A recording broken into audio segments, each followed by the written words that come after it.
Nenhum indicador é importante se você não puder, de alguma forma, tomar alguma ação no qual esse valor mude. Se você fizer essa pergunta e o valor não mude, ou você não consegue tomar essa ação, aquele indicador tem pouca razão de existência. Em uma reunião, às vezes, de 2 horas, ele tinha que validar uma série de atividades em poucos minutos. Agora ele tem mais tempo para validar individualmente cada Sim, não, faz sentido. Faz sentido e assim, eu vejo os números trazendo resultado. Eu falo, se eu tivesse nessa época, eu não sei se eu tinha deixado...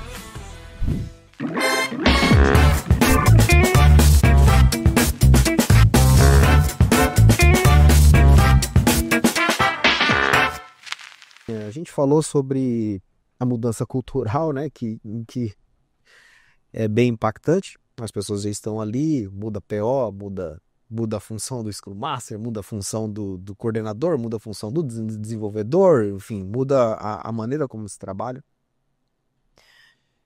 Eu queria entender também, aí, João, quando a gente implementou esse processo em 2024, né? 23, 24? Começamos a primeira operação em 21. 21. Então, assim, já tá mais maduro hoje, né? Já. Rodando legal. A premiação foi em... Foi o prêmio de 23. 23, a premiação foi de 24, né? Início de 24, rodou os cases que fizeram inovações de 23. 23 foi o ano que nós conseguimos atingir a meta estipulada lá no início. Ah, legal. Levou alguns anos para a gente conseguir sair de 50% para acima de 70%, que era o que a gente imaginava como o ideal.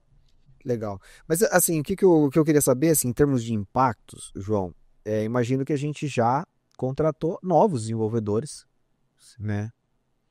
Nesse período. E aí, como é que é? Como é que o cara chega, assim, você trabalhava na empresa X, agora chegou na Tecnospeed. Então, a Tecnospeed é assim, cara. Como é que o cara reage? Não é Scrum? Não é, não sei o quê? Como é que é essa? Nesse ponto de desenvolvedores que vêm novos aí, que vêm do mercado, eles abraçam muito bem, tá? Não tem muito questionamento. Igual o Ramalho comentou, né? Durante a implementação do processo, nos one-on-ones chegava muito. Era muito comum chegar no one-on-one ali. O pessoal ainda não tinha aquela segurança para pôr naquele feedback da própria retrospectiva ali. Então, no one-on-one chegava muito satisfação. Já quem vem de mercado, você vê que abraça a causa ali, segue, porque agora já está implementado, né? Então, toda a equipe já está com a engrenagem funcional ali.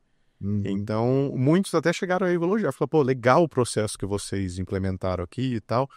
Entendem que ele é mais ágil do que o Scrum tem muitas barreiras ali de agilidade mesmo no processo, né? E não tiveram, eu pelo menos não cheguei a receber insatisfação de quem vem de fora. Rapaz. Aí você se convenceu, Fabiano? Eu me convenci mesmo, foi na segunda operação que eu implantei. Foi até, eu e o Ramalho discordamos bem pequenininho assim, mas depois eu falei assim, toca aí, Fabiano. Porque eu comecei numa operação pequena, comecei na PlugBank e foi muito sucesso com a PlugBank. Só que a realidade com a PlugBank estava assim, os maiores desenvolvedores ali eram plenos, de júnior, trainee. Então, quando você vende uma coisa para eles querem mostrar um pouco também do trabalho deles. É diferente de quando você vai implantar isso com sêniors. Então, a expectativa inicial era, vamos começar com as operações pequenas, depois a gente vai indo para as maiores. E depois que eu implantei a pequena, eu cheguei no Romário e falei assim, eu quero a maior. Ô louco, Fabiano, por quê? Porque lá estão os sêniors. Se tiver que dar ruim, dá agora. Então, e eu peguei ainda a operação que tinha o sênior mais crítico ali no meio. Falei assim, ó, se passar desse cara aqui, eu tô confiante de que vai bem. Quero treta. Era bem o que eu queria mesmo, sabe? Me deu um gelo aí, porque ele tá falando de impacto em cliente, em prazo, aí começa, o peso fica maior, não que a outra não tivesse, né? Mas por estar num período ainda de dimensão menor, né? O impacto na operação maior era muito grande, né? Então, o risco era maior também. Tinha esses riscos mesmo. E eu não podia garantir que ia dar. Passinhos de bebê, né? Pra seguir. Ainda bem que deu bom, né? Mas já entrando nesse quesito de resultado, Ramalho, o que você enxerga, assim, dentro do que foi alcançado, você falou, agora a gente já tá, nesse ano que passou agora, né, de 24, a gente alcançou uma meta esperada. Traduz isso em números pra gente, pra ter uma noção desse impacto de produtividade e ganho dentro da empresa. Como a gente comentou, foram aí 3 anos, né, de processo, de evolução, de amadurecimento desse processo. O processo que rodou em 2021 é muito diferente do que o que roda hoje, né? E as primeiras medições apontavam ali 50% de entrega de valor, que é o que a gente chama, né, a produtividade. E eu estava refletindo sobre esse número, né, para definir onde a gente deveria estar, né? Esse 50% era muito ruim, mas o que seria bom, né? Porque nem 100% não seria bom, né? Subir a entrega de valor para 100% é ruim, é tão ruim quanto ficar em 50%. Porque você começa a espremer coisas importantes, espremer planejamento, espremer capacitação, né? Então, tem coisas ali, tem pontos ali que precisavam ser mantidos, né? Então, desse indicador, ele é dividido em 3 partes, né? A entrega de valor, a carga de gestão, que inclui reuniões e capacitação, e a carga de falha, que é o retrabalho. A nossa carga de falha, no primeiro ano, ela estava mais alta, então a gente conseguiu fazer um trabalho também para melhorar a qualidade, e quando a carga de falha diminui, automaticamente a gente aumenta ou carga de gestão ou entrega de valor. E a nossa entrega de valor ela aumentou no primeiro ano, mais por melhoria de qualidade do produto do que por melhoria de processo. As melhorias de processo elas demoraram um pouco para engrenar. Não que não melhoraram no primeiro ano, mas demoraram um pouco mais, até porque nem todo mundo estava implantado no primeiro ano do Tecno Kanban. Só um pouquinho, só para não perder esse contexto. Você acredita que essa melhoria na qualidade do produto teve a ver, sim, com a melhoria no processo? Sim, acredito, sim. Então, um efeito colateral que talvez não era esperado e de repente brotou. Dá para a gente afirmar categoricamente que foi só isso, né? Porque tem vários fatores que influenciam. Mas eu acredito que a questão do foco ela é muito importante nessa melhoria de qualidade. Então, nesse primeiro ano, a gente definiu uma meta de 60%, sair de 50% para 60%, entendendo que 50% era muito ruim e 60% era só ruim, né? Então, e buscar um 70% como algo ali que seria já numa faixa de excelência, porque se eu tiver 70% de entrega de valor, 20% de carga de gestão e abaixo de 10% até 10% de retrabalho, seriam indicadores ali que demonstrariam um nível ali aceitável de qualidade. Então, nós entendemos que 70% estaria um nível de excelência, né? E partimos com essa ideia, mas definindo uma meta de 60%. Eu não comentei com o Fabiano essa questão dos 70%. Eu queria 70%, mas eu entendi que no primeiro momento 60% era desafio suficiente. Eu não queria pressionar acima disso. Então, no primeiro ano a gente atingiu ali, não atingiu. No segundo ano a gente atingiu 60%. Quando atingiu 60%, eu falei, Fabiano, agora a sua meta é 70%, né? E o Fabiano regalou assim, falou, mas como assim? Eu acho que não é possível. Tá, eu não sei se é possível ou não. Então, o seu desafio é esse. Encontrar o caminho para a gente chegar lá, né? E se não for possível, você vai me trazer evidências de que não é possível e tudo bem, né? E a gente acabou conseguindo atingir e até superar os 70%. Nós fechamos 2024 com 74% de entrega de valor e entendendo que isso é um número que está saudável. Está saudável para a equipe, para as entregas. A gente não perdeu tempo de capacitação, a gente não perdeu qualidade e a gente tem trabalhado processos enxutos, mais eficientes do que no passado. E essa jornada de sair de 50 para 70 e 74 agora, ela representou, em termos financeiros, mais de R$1 milhão em horas de trabalho que a gente ganhou do time de desenvolvimento e entrega de valor. Eu não vou lembrar o número exato de horas, talvez, não sei se o Fabiano tem esse dado, mas em valor financeiro foi 1 milhão, cento e poucos mil reais que a gente convertendo em horas, né? Chegamos nesse número. E isso representa um aumento de produtividade, é mais horas trabalhadas entregando novas funcionalidades no produto. É isso que esse número representa. Produtividade, né? Eficiência. Isso. Fabiano, existe alguma outra métrica que a gente não falou aqui, que você fala, cara, isso aqui eu não posso deixar de comentar, porque isso aqui a gente ganhou demais. Foi com as deles. Foi outra cerimônia que a gente eliminou. A gente falou da sprint review, né? Tiramos a retrospectiva, a gente enxugou. E as deles, a gente trocou a forma de trabalhar, bem adaptado para essa nova realidade assíncrona. Porque você ia para uma meeting todo o dia, numa analogia de copiar a dele de um Scrum, que ela tem um deadline de 15 minutos. Mas nem quando era presencial, que te forçava a ficar em pé para ser incômoda e terminar em 15 minutos, ela não terminava em 15 minutos. Imagina num Meet. Então, eu comecei a perceber, antes de sair implantando, quando eu estava elaborando o projeto, a pegar situações assim e falar, esses são os pontos críticos que a gente precisa trabalhar. E eu vi bem, assim, eu copiei uma ideia do Ramalho, que ele trocou muitos dos planejamentos que a gente tinha ali, assim, conversando para relatórios assíncronos, né? Falou, olha, você vai postar isso aqui, postar lá. Eu lembrei da experiência que eu tive como um Scrum Master em outra empresa. A gente levantava e lá para lá, e para eu pegar ter de fato controle de que todo mundo estava fazendo, eu anotava num caderno. Então, chegava ali hoje, você está fazendo o quê? Falou, estou trabalhando com a nota fiscal. Pá. Tá com algum problema? Não. Segundo dia, tô trabalhando com a nota fiscal. Tá com algum problema? Não. Terceiro dia, tô trabalhando o quê? Nota fiscal. Será que ontem ele estava trabalhando com a nota fiscal? Eu tô trabalhando ali com um monte de gente, deixa eu ver o que eu tô no caderninho. Pô, faz 3 dias que está trabalhando com a nota fiscal e você diz que não tem nenhum problema, isso depende muito de um controle analógico do cara ali. Se ele não for bem controlado em olhar o painel, em seguir e determinar que esse é um ponto crítico, que ele pegou por insight e não deram feedback para ele, isso vai passar desapercebido.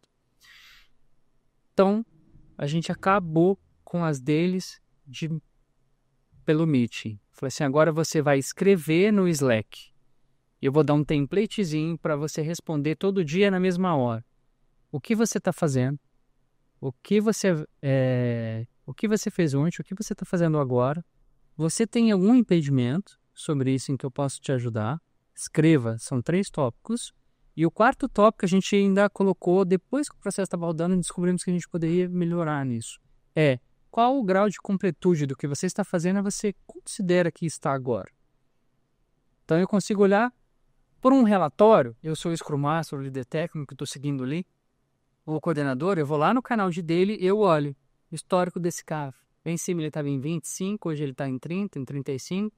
Ou se ele estava dizendo que estava em 30, tem algum erro de interpretação ou ele tem algum impedimento que não está relatando. Está documentado. Quanto tempo ele leva para escrever essa dele? Quanto tempo ele levava para participar de uma meeting para explicar isso? Esperando todo mundo falar. E às vezes uma dele gerava alguma discussão entre um membro e um segundo membro. Especificamente sobre um assunto onde os outros 4 ou 5 da mesma equipe não participavam, só estavam ali de braço cruzado perdendo tempo. Então a dele foi vamos ser otimistas e dizer que ela levava 20 minutos. Ela levava mais. Ela foi de 20 minutos para 1 minuto. Assíncrono. Encatando grão todos os dias, quanto isso também resultou no final? Para melhorar esse tempo de dedicação ao desenvolvimento de produto. Isso por pessoa, né? Se você multiplicar pelo tamanho do time, são muitos minutos. Mas um negócio interessante, né? Daí é do fator humano, né? O pessoal demorava na dele ou demorava numa outra reunião também por conta do distanciamento social. Era um momento de ele interagir com outras pessoas, às vezes mudava o assunto, conversava de coisa pessoal. E ao eliminar essas reuniões, nós também tivemos uma certa preocupação de não perder esse contato. Porque esse assunto surgiu, né? Quando que as pessoas vão ter contato com as outras para não ficar só falando de trabalho, mas para ter um momento de descompressão. E com isso nós implantamos uma frequência ali de happy hour das equipes. Por Meet também, né? Mas um momento ali de descontração do time. Abriu espaço para ter esse momento específico. Específico para isso, né? Porque quando a gente eliminou as deles, apareceu essa necessidade do social, né? Ou seja, a gente implantou uma nova reunião que não era com foco em produtividade e mesmo assim a gente ganhou produtividade. né? Então é por isso, né? Essa ideia de não perder o lado humano da coisa também, de cuidar disso, né? E um outro ponto, né, falando de home office, todos esses indicadores, essas métricas que a gente coletou, eles são viabilizadores do home office para a gente. São coisas que, se a gente não tem essa granularidade de poder olhar para o que não está funcionando, é lógico que isso ele é eficiente tanto no presencial quanto no home office, mas o home office ele é essencial. Você não consegue trabalhar sem isso. Às vezes no presencial você até consegue notar alguma coisa no feeling ali, né? Mas é difícil, né? Trabalhar sem número. Mas eu vejo que a tendência, talvez, no presencial é você não dar tanta importância para ter esses números. Muitas empresas, eu vejo que não tem, né, um conjunto de indicadores robusto, maduro para analisar a produtividade. E quando a gente vem para um cenário de home office, você não consegue trabalhar. Tanto que lá no começo a nossa produtividade tinha caído, né? Não sei nem se tinha caído, porque a gente não tinha histórico do presencial desse indicador, né? Mas ela estava ruim e não posso julgar que é exclusivamente por conta do home office. Mas ao entender que estava ruim e ao criar esses números, a gente também criou uma ferramenta de gestão para pessoas em trabalho remoto muito eficiente. Legal. Que ajuda muito na tomada de decisão no decorrer do mês. Porque eu, como coordenador ali da equipe na época, no decorrer do mês eu consultava esse indicador para ver como estava caminhando a nossa entrega de valor, para tomar decisão. Às vezes uma agenda dava, gente, vamos reduzir essa agenda aqui, vamos reduzir o tempo de treinamento, essa semana a gente vai ter um pouco menos de tempo de treinamento ali para poder focar mais na entrega de valor. Então, sem esse número aí para tomada de decisão também, você ficava escuro, né? Depois que você descobria se tinha entregue ou não, se tinha dado certo ou não, entende? Legal. Quando tudo veio pro assíncrono também, o Fabiano implantou aquela automação, né, que notifica a bandeira vermelha, né, para os coordenadores, né? Começa a jogar para o coordenador informação sem Proativamente. proativamente, sem ele ter que buscar. E aí, bandeira vermelha, porque ele tem um problema ali que ele tem que analisar. E tem isso também, né, no processo. As não conformidades. O Tecnoban, ele tem algumas dinâmicazinhas que deixam ele de uma forma como se fosse um joguinho. E elas acontecem quando você sai fora da curva muito grave de algum parâmetro que pode dar ruim no final, numa retrospectiva, não deixa de chegar lá. Ele pita uma sirene vermelha, como se fosse um DEFCON, assim, ó, cai lá no canal, falou assim, você tem um alerta para resolver. Você está fora do processo se você não resolver essa questão agora. Sim. E você ainda tem um deadline para resolver essa questão 1 hora. Isso foi engraçado porque teve um desenvolvedor que ele tomou uma sirene dessa porque ele errou o limitador de tarefas do board, né? Porque para você ter um foco alto, eu tenho que obrigar que você trabalhe em uma tarefa só. Se você trabalhar em duas e tiver 100% de foco, eu tenho mais ou menos 50% de foco por tarefa. Então eu limito o board. Tenho 10 desenvolvedores, tenho que ter 10 tarefas ali. Maneira simples de explicar. O cara puxou a 11ª. E, pum, tomou um alerta. E esse alerta, no final do mês, ele impacta nessa nota que eu comentei. Falei assim, olha, cada alerta que você tomar é 1 ponto a menos da sua nota. E ele olhou e falou, pô, tomei uma sirene na ideia aqui. Já tô puto mesmo, eu vou almoçar, depois eu volto. A hora que ele voltou do almoço, tinha tomado nós 3. Ele não resolveu o problema. Eu acho interessante porque a gente já está conversando há um bom tempo sobre esse projeto e a gente não vai conseguir capturar aqui todos os detalhes que fazem muita diferença no momento da implantação desse projeto, que foram necessários, ferramental, né, as mudanças, o impacto, como lidar com isso. Talvez até, quem sabe, um curso aí de Tecnokanban, hein, Ramalho, uma implementação aí mão na massa, né? Como fazer isso para a gente ter mais tempo para dar o caminho das pedras. Dá para escrever um livro, que é bastante coisa. Pois é. As coisas que ficam de fora, tem o dimensionamento, tem a dinâmica de bandeira mesmo, que o cara levanta uma bandeira quando ele tem um problema, pedindo ajuda de todo mundo. Isso é bem legal também. Você vê que são pequenos elementos, mas que eu imagino que no dia a dia fazem todo sentido para que de fato o projeto funcione, né? Essa metodologia funcione. Agora, olhando para o aspecto a gente já falou sobre resultado, né? Mais de R$ 1 milhão aí em horas que a gente conseguiu reverter para que sejam mais produtivas, seja inovando, seja fazendo outra coisa, né? Mas também tivemos o reconhecimento através de um prêmio de agilidade, que eu acho que é algo bem legal, né, cara? Porque não é só você olhando para dentro de casa e falando assim, olha, melhoramos e tal. Mas eu queria que vocês falassem, e para os três mesmo, falassem, lógico, em esferas diferentes, como é que isso impactou no orgulho ali da equipe? Ou se não impactou? Beleza, é isso aí mesmo. Bola para frente.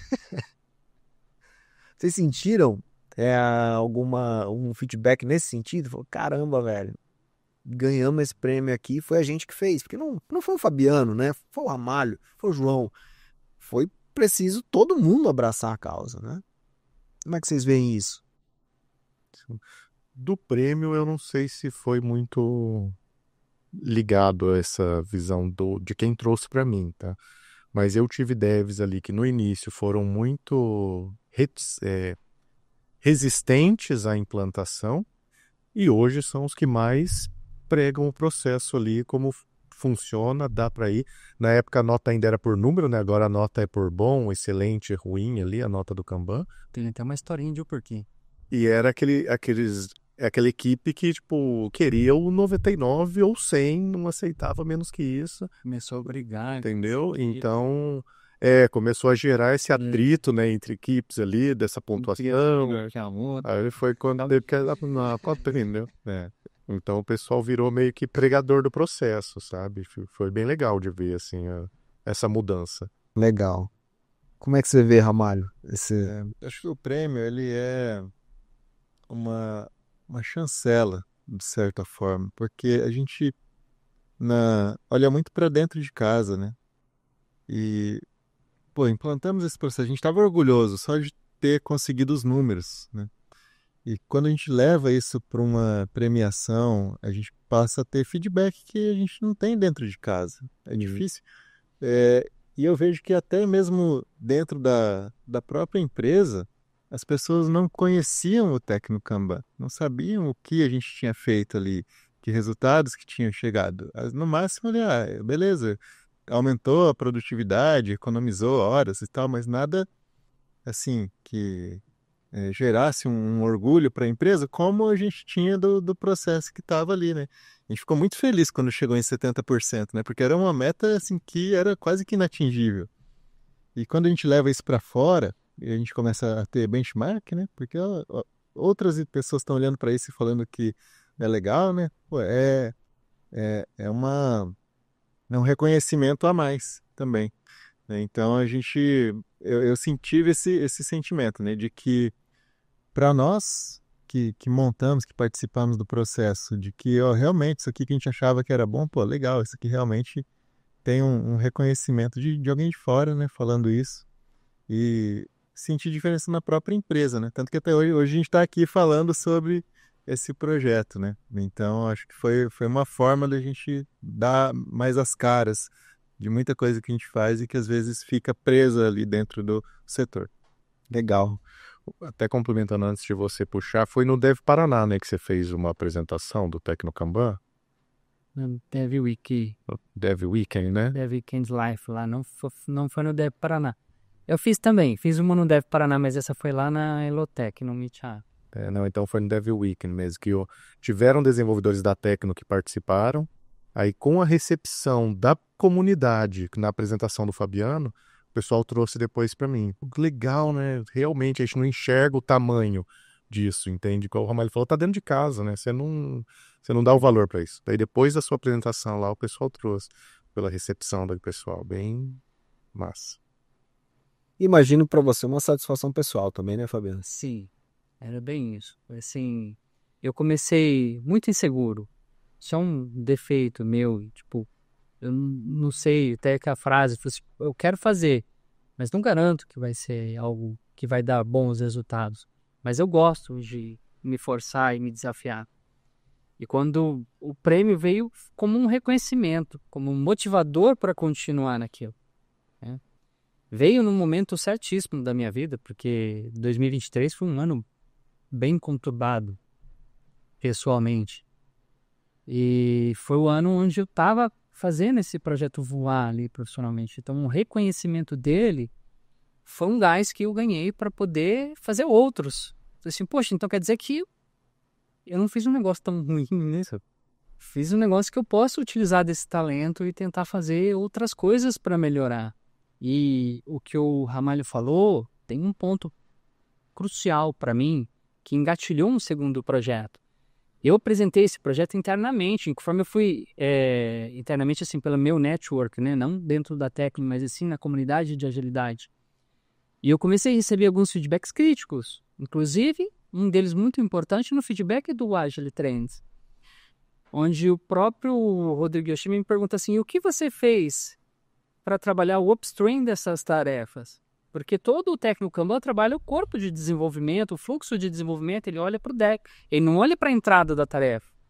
Então a gente está trabalhando no fluxo geral de uma entrada de tarefa até entrada do cliente, até devolver para o cliente, tem muitas fases. E talvez a gente pegou no dev a fase que levava ali 10 a 15 dias e jogamos para 4, 5 dias. Legal. Só que se você olhasse o nosso lead time da Tecno hoje, ele estava em 180 dias. Então, a gente mirou na onde a gente tinha mais know-how. Só que tinha muito campo para você trabalhar. Viu?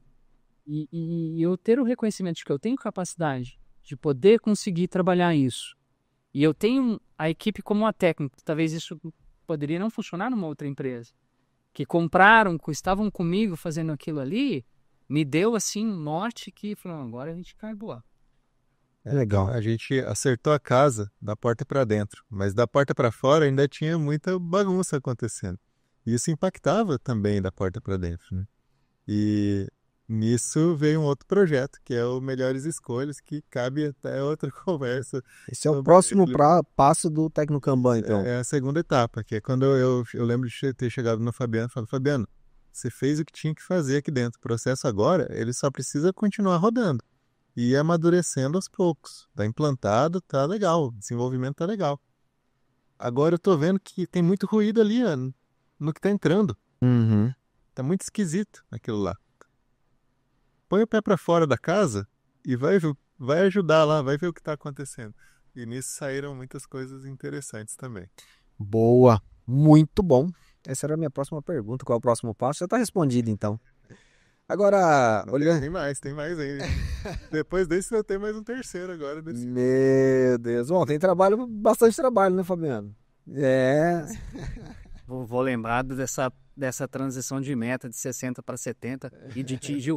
Levei um ano inteirinho para atingir 60 em dezembro. Então, assim, agora eu vou comemorar, né? Vou ter um prazo ali em janeiro. O Ramalho falou assim: ó, sua meta agora é 70. Filho. Não, mas assim, um dos grandes valores, né, da TecnoSpeed é conhecimento e é compartilhar conhecimento. Eu acredito que o pessoal que está nos assistindo ou nos ouvindo agora pode estar tirando uma série de insights de como é que eles podem melhorar a eficiência, a produtividade a partir do momento em que a gente compartilhou algumas possibilidades aqui. Mas eu realmente acredito que tem mais a ser explorado com o Tecno Kanban, porque a hora que você vai para a prática, né, não é tão simples assim quando a gente está conversando aqui, né? Só mudou a cerimônia lá, cara, de implantar um ferramental, né? Não é algo tão trivial assim, né? Quem sabe, né? Vou pedir pro pessoal que estiver assistindo no YouTube, inclusive, deixar aí o comentáriozinho. Se você quiser um curso a respeito disso, a gente pode pensar nessa possibilidade, um ferramental, ou então liberar para vocês. Poderia ser algo também a ser pensado. Agora sim, a gente partiu do Scrum, né? E o Scrum, cara, é um negócio que ele é muito difundido, né?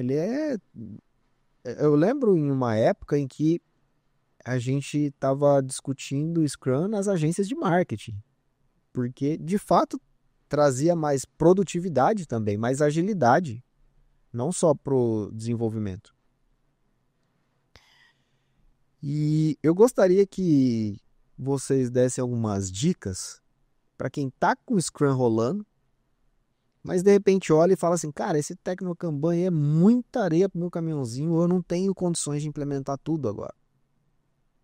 O que você diria para esse cara? Fala, cara, então começa por aqui, ou faz isso aqui, que você já vai sentir um grande diferencial. Eu vou começar assim para uma empresa que não tem nada.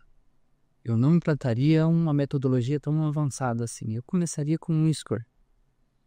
Porque ele tem muitos livros que se embasam na defesa para uma quebra cultural. Você trabalhar algo mais avançado, você precisa estar nesse nível primeiro. Depois que isso engaja, você tem que começar a quebrar valores pessoais, culturais, do tipo, aquela regra, eu tenho que mudar aquilo que sempre foi feito dessa forma, mas não está bom. Eu tenho que sair do paradigma. Coisas como eu faço isso porque sempre foi assim, mas está te trazendo um resultado. Eu vejo o dimensionamento, o planning poker, aquela dinâmica que tem no Scrum. Vamos dimensionar uma tarefa? Vamos. Para quê?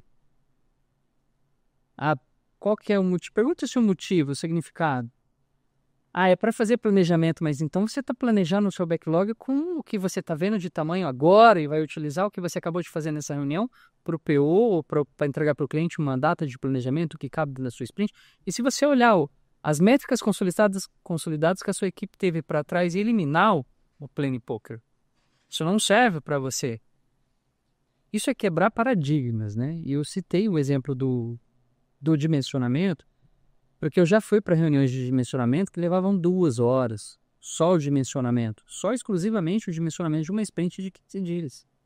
E eu acho isso um absurdo, porque a justificativa do processo de dimensionamento é para você fazer um cálculo de custo-ponto, para ter uma evolução da sua equipe, de produtividade da sua equipe, e o planejamento do PO.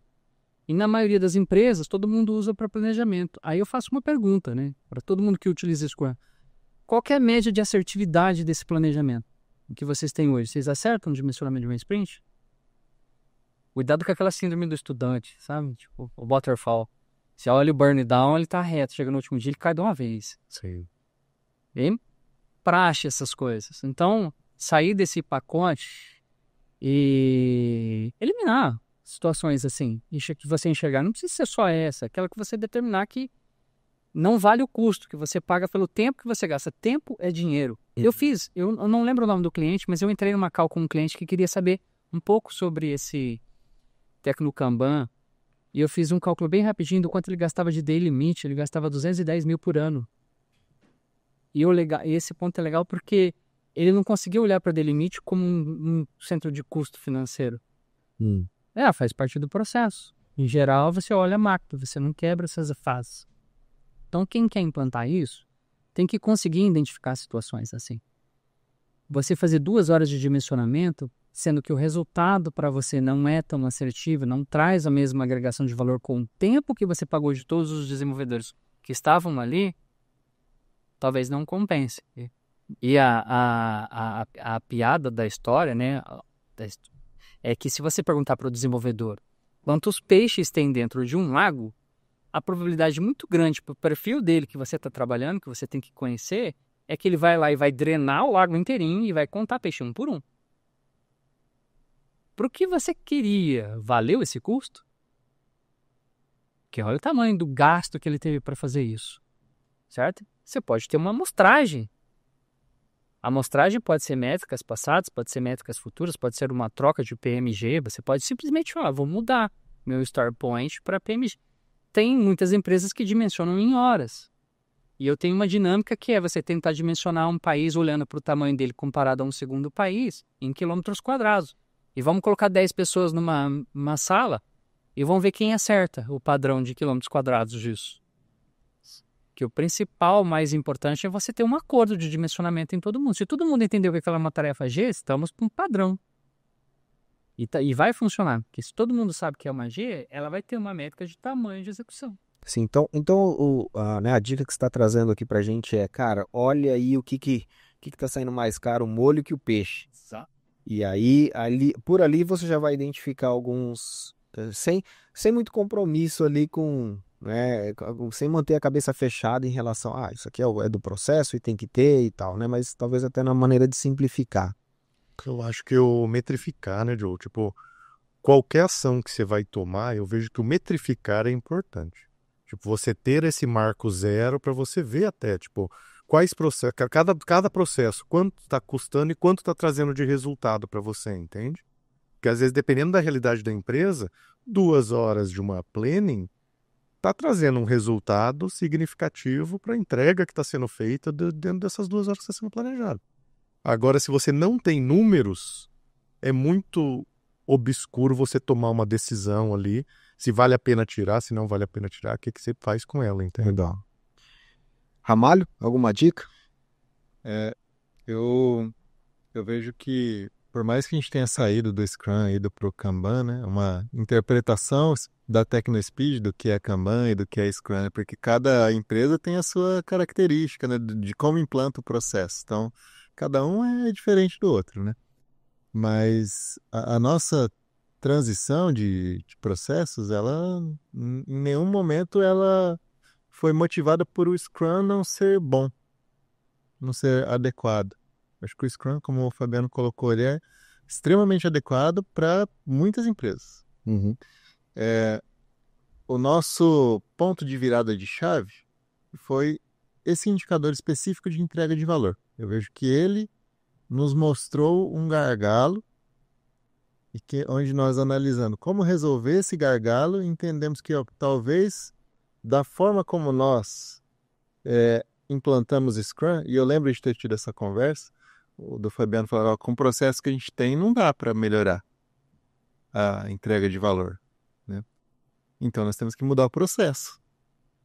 E foi isso que motivou o Tecno Kanban, né?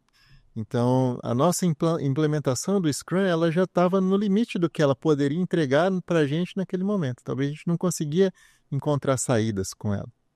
E o que motivou isso foi justamente ter essa visibilidade de um problema grave, né? E então a minha recomendação é que a gente consiga, né, nas empresas, trazer visibilidade para os problemas, trazer visibilidade para os gargalos, e você consegue fazer isso com o Scrum, porque a principal premissa do Scrum é justamente essa, você vai implantar o Scrum para ele tirar os problemas que estão escondidos, né, embaixo do tapete, evidenciar os gargalos. Se você fizer uma implantação boa do Scrum, vai acontecer isso, né? E pegar esses gargalos e tentar entender como resolver eles. E talvez você vai colher alguma coisa do Scrum, do Kanban, porque no fundo tá tudo ali na piscina da agilidade. O Scrum, o Kanban, é tudo próximo, né? Então talvez você possa ter uma prática, alguma coisa que vem do Kanban na sua implementação do Scrum também, e vice-versa. Assim como no nosso Tecno Kanban tem retrospectiva, né, que é uma prática do Scrum.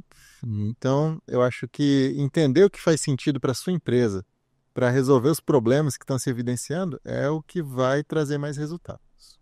Legal. Uma frase que o Fabiano falou muito quando ele estava implementando com a gente o processo, eu lembro que ele usou para me vender o processo, que o processo não pode onerar sua produtividade ou seu resultado. O processo tem que se adaptar ao que você precisa também, entende? Então, se você tem algum ponto do processo que está prejudicando a entrega, a qualidade, algo do tipo, o que a gente tem que melhorar ou adaptar no processo aqui para que isso se torne de acordo com o que está sendo produzido, entende? Então, isso a gente até, no início, o Kanban, a gente fez alguns ajustinhos, né, no Tecno Kanban visando isso. Que a reclamação que o dev trazia no início não era vista como, nossa, não está aceitando. Não, vamos dar uma olhada para ver se faz sentido, o que a gente pode melhorar, o que dá para ajeitar, entende? Acho que todo o processo, né, a gente tem que olhar com esses olhos. Essa nota que a gente trocou para um médio, bom, excelente, ou ótimo ou excelente, eu tinha uma nota no final do processo. Aí o pessoal começou a colocar nas reuniões de a gente tirou 95 no Tecno Kanban. O outro falou assim, mas eu tirei mais do que ele, então vou colocar a minha também. E começou a gerar uma competição não saudável. Porque o que ocorria? Muitas vezes as pessoas priorizaram o processo na frente de uma qualidade, na frente de uma produtividade. Aí eu não vou ajudar o meu colega que eu quero meu índice de foco em 100%. Isso é ruim. Então você tem que entender isso aí. E o perfil de cada um também, tá? Cabe a quem está comandando um processo conseguir trocar essa cultura e não deixar que caminhe para um lado ruim. Então, essa hierarquia que o João comentou, ela é primordial para qualquer processo. Ele é a terceira hierarquia. Primeiro é qualidade. Qualidade é inegociável. O segundo é produtividade. O terceiro é o processo. Ele corre atrás dos dois. Legal.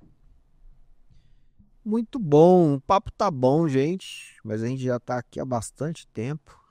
Passou voando, né?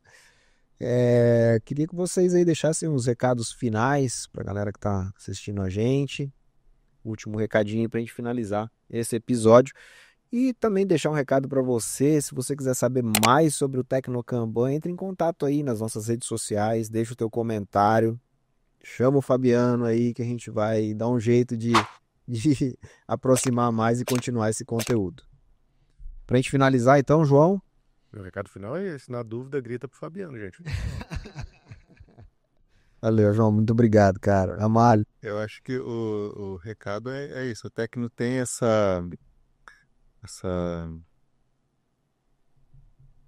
motivador, né, de compartilhar conhecimento. Então, se você está passando por esse processo na sua empresa de mudança de processo, de amadurecimento de processo de gestão, do ciclo de vida de desenvolvimento de software, a Tecno pode te apoiar, seja com esse podcast, seja com uma conversa, uma palestra. O Fabiano já fez várias palestras aqui. Então, eu coloco a TecnoSpeed à disposição, né, dos nossos parceiros, amigos aí da nossa rede, para apoiá-los também no que a gente puder dentro desse processo de gestão. Boa. Fabiano? Eu vejo assim, quando a gente trabalha com o que a gente gosta, já não é mais um trabalho, né? É uma satisfação. Eu sempre flertei muito com a área de processo, atuei como coordenador e mesmo como coordenador eu criei um monte de processos dentro da minha área e o Ramalho até falou assim, isso aí é bom a gente tirar você daí e vamos fazer isso para a empresa inteira. Foi assim que nasceu. Então, se eu tenho um recado para todos, assim, não tenha medo de mudar, tá? O problema é quando você... Não é quando você muda e fica pior. O problema é quando você se estagna num lugar e não tenta novas possibilidades. Esse, para mim, é o problema. Coisas que se questione, sabe? Critique. Tente olhar para dentro da sua realidade e pensar o que pode ser melhor. Mesmo que está tudo ótimo. Ainda assim, a linha de meta é onde você está. Você nunca está numa utopia. Sempre dali você muda. O processo é algo muito vivo, muito flexível. Ele depende muito da atualidade, da sua realidade do momento. E adaptar tudo que você faz hoje para isso necessita um pouquinho de coragem. E se der errado, volta para onde você estava, porque você sabe que ali já era um porto seguro. Experimenta. Boa. Na TecnoSpeed a gente tem uma frase, né? R mais R depressa. Então, esse nosso recado. Pessoal, quero agradecer demais aí a presença de cada um de vocês, foi muito enriquecedor. Eu particularmente não conhecia tantos detalhes do Tecnokanban, imagino que tem mais um monte de detalhes aí, como eu falei, né? E agradecer você também aí que está ouvindo a gente, está assistindo a gente, esse videocast. Muito obrigado. A gente acredita muito que compartilhando conhecimento a gente ajuda você a chegar mais rápido, a fazer mais software com menos esforço, a encontrar alguns atalhos aí e não cometer talvez os mesmos erros que a gente já cometeu. Então você pode aprender com isso. Valeu, gente. Até a próxima, até o próximo Além do Software.